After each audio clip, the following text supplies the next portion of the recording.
visited a ton of cat cafes when we were in Akihabara, because I mean, how can you not? But this is my favourite one. It's right outside Akihabara station, and I really, really recommend it for anyone who wants to go to one in Akihabara. My other really big piece of advice is make sure you get out on the correct side of the station for what you want. Otherwise, be prepared to do a lot of walking. I'm probably getting lost quite a few times, although doing that you do see some really amazing stuff. So, it's up to you.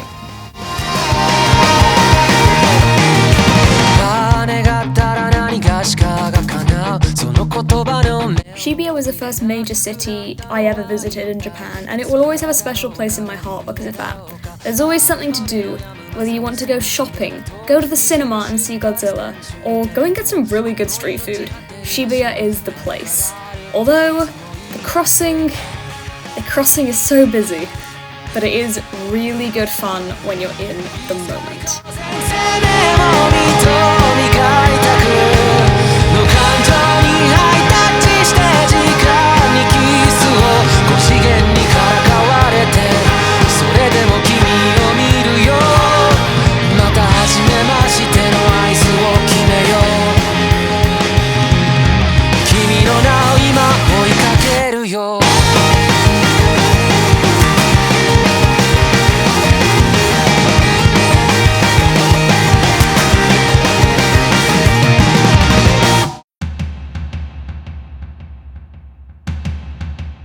Tokyo Dome and Suidobashi were truly hidden gems in this trip. They were amazing. Tokyo Dome was so much fun, and Suidobashi always had some really good food. Always. But another hidden gem that ended up being one of my favourite places was actually Ikebukuro. Probably the second largest anime city in Tokyo after Akihabara. It was amazing. Always something to do, amazing shops, and definitely check out the book off. You will not regret it.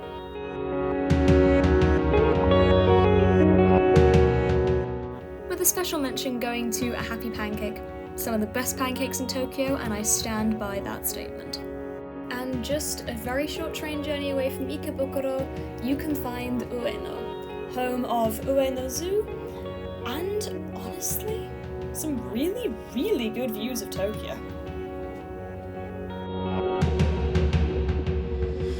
もう少しだけでいいあと少しだけでいいもう少しだけでいいからもう少しだけでいいあと少しだけでいいもう少しだけ Ginza is an amazing city if you want to do some luxury shopping or find some really cool stationery in Itoya, Loft and Tokyo Hands, all of which can be found in the same neighbourhood. The Itoya even has a little garden that grows their own cabbage. It's found on the highest floor, and I highly recommend you see it if you want a bit of a novelty.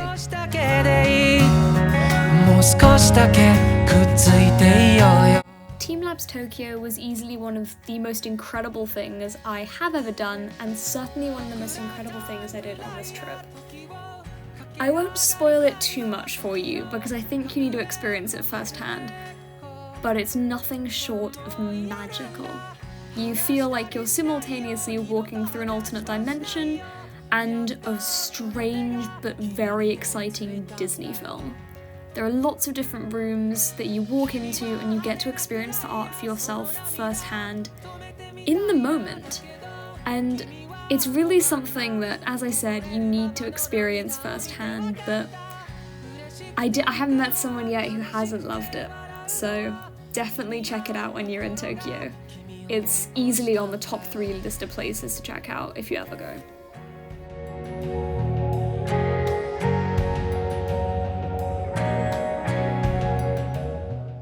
Edo Wonderland was something I didn't actually expect to enjoy, but I ended up loving it. I love the feeling of stepping back in time with all the little stalls that they had set up, selling homemade food, handcrafts, and even doing ninja shows, which I won't spoil for you. Just go and watch it, take it from me, go and watch the ninja show, it's amazing. But I love just walking around the streets and seeing the samurai and the ronin, all with traditional costumes on. It was just amazing. And I think the fact that I didn't expect to enjoy it helped me enjoy it more, because I felt that I had more pleasure out of actually realising, oh no, I really like this. So go in with an open mind, because it may just surprise you.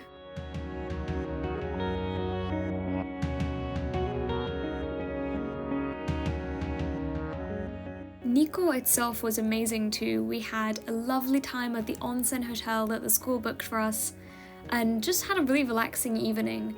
And then after Edo Wonderland, we went to the shrine and got to explore around there for a good few hours, so you get a really good chunk of time when you go on these trips, and it always perfectly lines up with the amount of exploring you actually want to do, especially in the heat. Harajuku is a place I have very mixed feelings about. I love the Pom Pom Pudding Cafe and will brave Takeshita Street just to go there, it's amazing.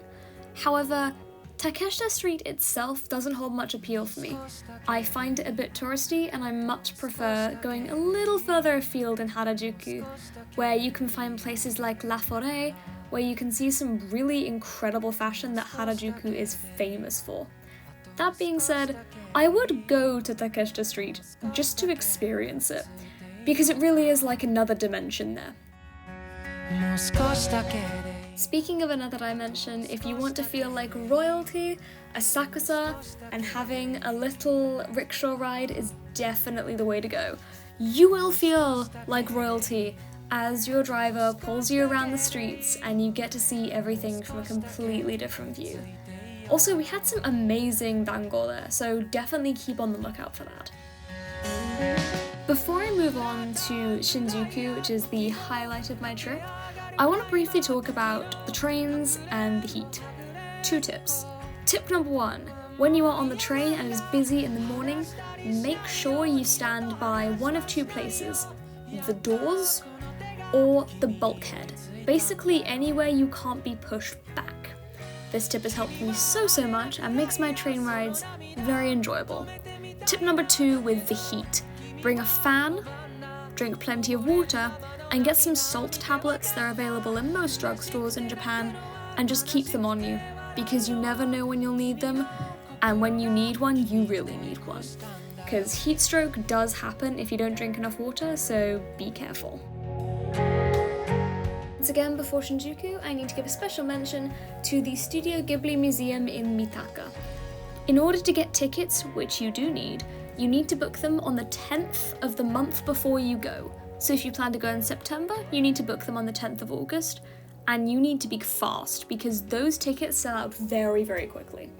But if you manage to get them, it will be one of the highlights of your trip.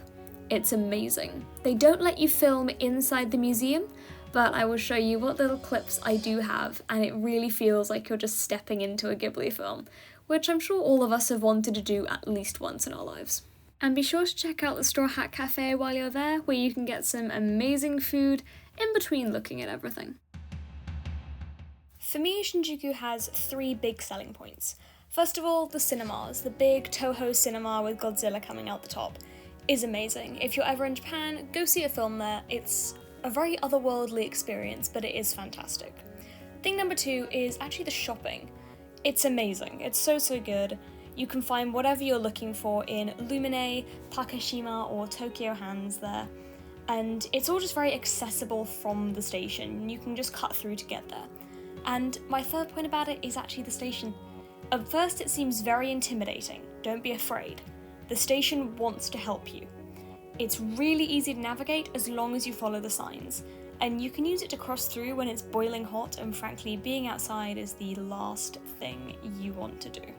And if all else fails, the staff there are really helpful, and they helped me find my way quite a few times. Finally, I have to give Kyoto a mention. We actually had huge problems getting there because of a typhoon that hit us while we were in the station. However, the school was incredible. They got us on the first Shinkansen they could, and we were jetting off to Kyoto as fast as possible.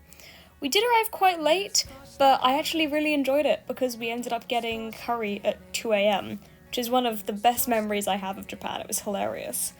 With an early start the next day, heading off to all the famous temples and shrines in Kyoto, and it was just incredible. If Edo Wonderland was a step back in time, Kyoto was everything that was a mix between modern Japan and the Japan of the past, and the only word I have is magical. It was truly magical. I'm not going to spoil too much because I think you need to experience it yourself, but definitely spend the day in Kyoto. Go get some dango. If you can't tell already, I love the dango in Japan, it's just so good. Get some really nice curry or ramen from one of the shops, and get yourself a few nice souvenirs. I actually bought myself back a Starbucks Bean There mug from Kyoto. I regret nothing. I love that thing. It's amazing. I did also bring back some actual handicrafts, but that was my favourite thing. So, in conclusion, Japan has been my favourite holiday I have ever had. I can't wait to go again, and I highly recommend, if you want to go to Japan, go with Langubridge. They're amazing at coordinating everything, and they just make it really easy and incredibly fun. If you have any questions, please do not be afraid to ask me. I'm happy to answer them all.